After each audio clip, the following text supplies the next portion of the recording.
Dream occurred sometime in summer of '91 in basement of parents' home in Gaylord, Michigan.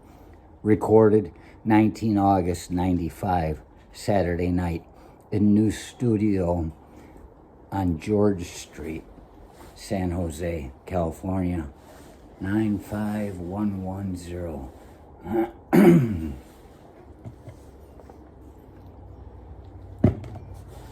This dream freaked me out and kind of even scared me at times. Most times, actually. Enough so that at some points, what I suspect is being the self-preserving aspect of my psyche seemed to be trying to wake me, as if trying to protect me from what I was about to see. I would receive that waking up sensation where it's like you're floating up out of the scene toward the conscious physical plane. But in this case, it wasn't just a floating. It was more like I was fleeing, prepared to kick down any door that stood in my way as I bolted out. But another part of me, the part that I believe makes me me, was interested, and I wanted to stay and watch. And after what seemed to me, even during the dream, to be a surprisingly quick and relatively simple struggle, I won and was back behind the killer's eyes where I could best spectate, and it was harder to turn away. I believe I became a little more that night in the basement of my parents' home in Gaylord, Michigan, with the cemetery next door and the lunatic asylum in the backyard. The basement, my sadistic older brother used to lock me in at night with the monsters, and without the lights was where I now chose to sleep. So please enjoy the bloody feast, but don't try to figure it out. I don't know what it means and probably shouldn't. It might just give me some sort of direction, and with dreams like these, I surely shouldn't have that.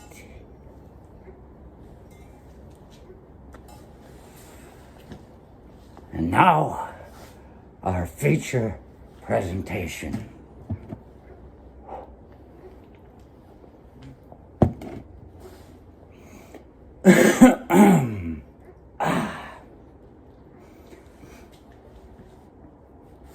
Prison Ritual, Scene 1. The dream starts with the man who I consider to be me pulling into the Gaylord, Michigan subway in a pickup truck with a horse in the back. Somehow, it's prior knowledge that I had just gotten out of prison and was making the journey back to Gaylord, searching for something or someone or both. I went inside to talk to the punk working there. I don't know what I asked him, but I suppose I was asking him how to find my wife.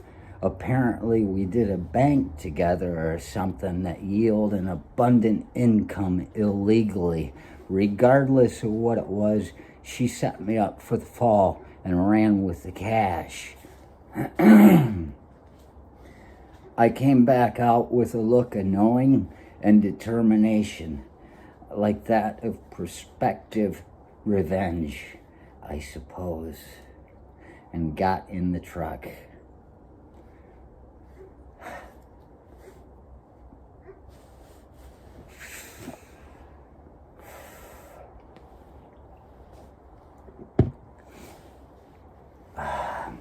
Scene 2, the high rise. The scene starts with me completing the final flight of external stairs to the roof of the gray high-rise under a gray sky to see the wife in a black one-piece bathing suit, donning a summer hat and sunglasses, sipping a tall iced tea. She's sitting in a lounge chair, no better than anything you'd find at Kmart, next to the pool. She looks at me without much surprise and lazily gets up to unenthusiastically greet me halfway across the concrete deck, and we have grim and civil conversation for just a moment. I suddenly feel overdressed in my denim jacket, jeans, and cowboy boots as Dan Aykroyd climbs out of the pool naked. I remember looking at his penis. It wasn't erect, but it was huge. I didn't think I had any feelings for her anymore, other than those which caused me to hate. But to see her with another man just kind of pissed me off. Maybe it was just 'cause it was Aykroyd.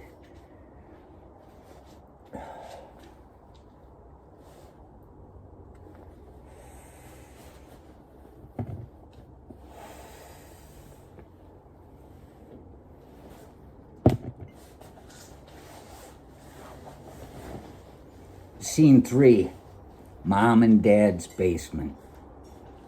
This scene is in the west end of the basement where my room actually is holding me as I dreamed this scenario from the physical plane.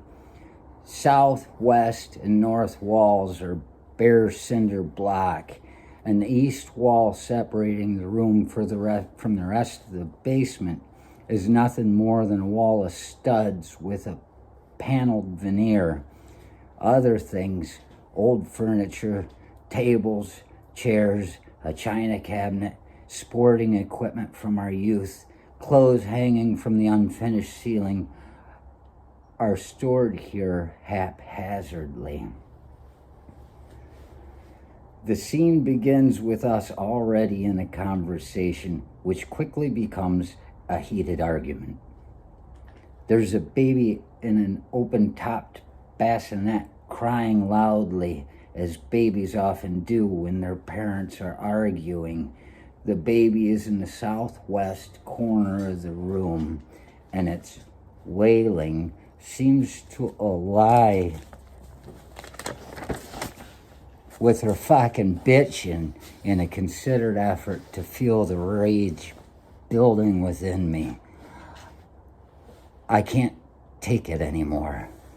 I know the best thing to do right now is to leave the room. Just get the fuck out of there. So I turn to leave, and I'm walking toward the doorless hole in the wall, but she persists, and her following me and screaming at the back of my head just pushes me too far. There's an axe leaning against the paneling on the way out. I grab it and turn around with it poised as if I were about to split a block of wood. Seeing this, she immediately begins backing up hurriedly with arms outstretched toward me and using her final sentences to plead for life. An alarm goes off in my head and tells me, the dreamer, to get out of there, to wake up. I start rising up out of the basement room into the physical plane. But before I'm through the ceiling, I begin to argue with my guardian that I want to stay and watch. It isn't much of an argument. I won. And I'm drawn back down into the madman's head so I can watch through his eyes. She's still standing as I raise the axe and bring it down hard into her. Screaming face, drop to knees. It isn't easy to watch, but I do, as I keep hacking apart at her face. And she falls backwards into a heap, and I keep lifting and driving the axe down into the bloody mess. I can be so messy at times. I'm now realizing the annoyance at this point is the baby's crying from the corner of the room. I stop my crude dissection of the woman and look to the baby. No, I think, but I cannot stop the man whose head I inhabit. I start walking to the noisy bassinet.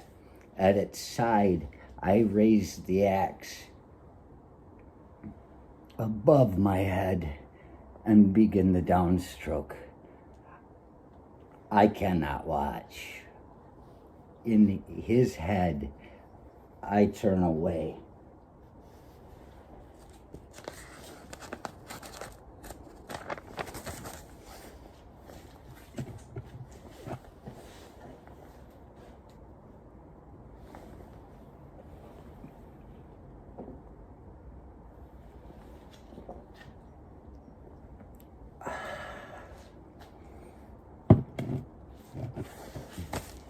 Scene 4, dinner.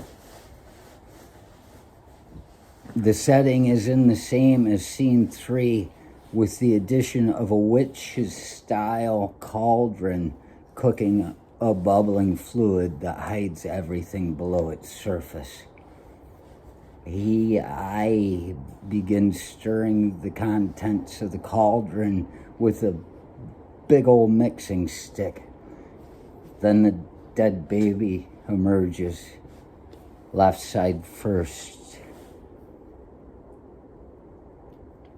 and rolls to my face, bobbing in the fluid like a cork in order to give me a good look at its old, gray, wrinkled flesh. Dinner. I reach down, grab the baby, pick it up, and rip a big hunk out of its side with my teeth and continue eating.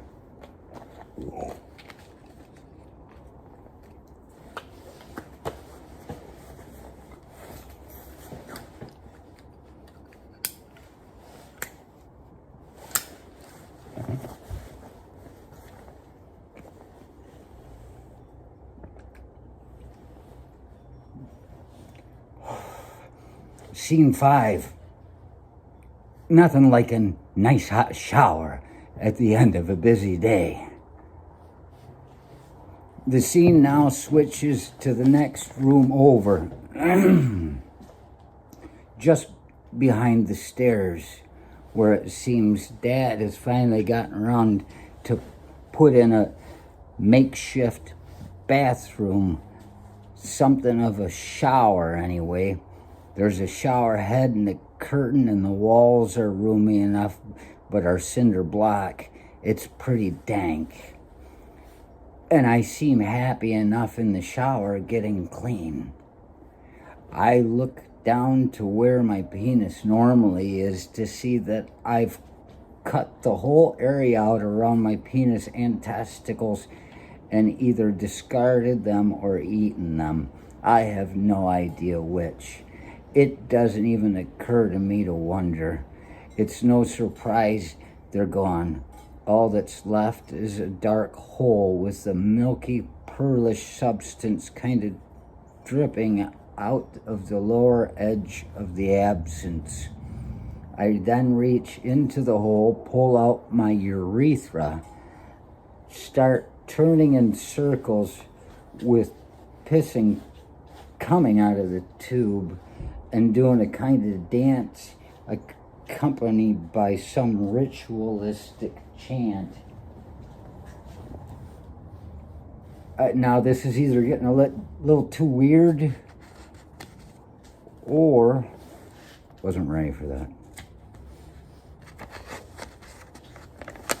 It's getting a little too weird, or the dream is just flat out over because I wake up feeling not a little bit weirded out to the same room I had just done the killing in. No cauldron, no bones. The room was a dark gray with only the light of night seeping in the small rectangular windows, the type that won't even let the intense light of day really ever brighten a room. I just lay there for a moment, feeling wildly alert and glancing about the room. The dream was just a little too real, kind of freaked me out, but I went back to sleep. And that is the kind of dreams I have.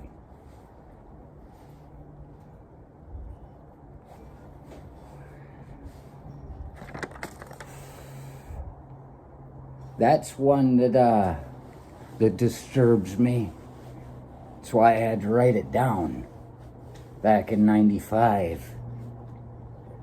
I just been going through things, found a bag with some notebooks and stuff in it, and I pulled that out, having just done that damn, what is it, good night, sleep tight. Do you really want all your dreams to come true? But this one is not even one that I showed that Devin White, dream therapist friend of mine. I showed him one that was much calmer than that, and he seemed disturbed. I didn't write that until after I knew him. I didn't write it down till '95, so you really want to get into somebody's head, you better shut the door behind you and just know there's no escape. Figured we needed an epilogue, we needed a dream, we needed an idea, you know. Look how beautiful it all is, and it's free. All the way, sir. Airborne.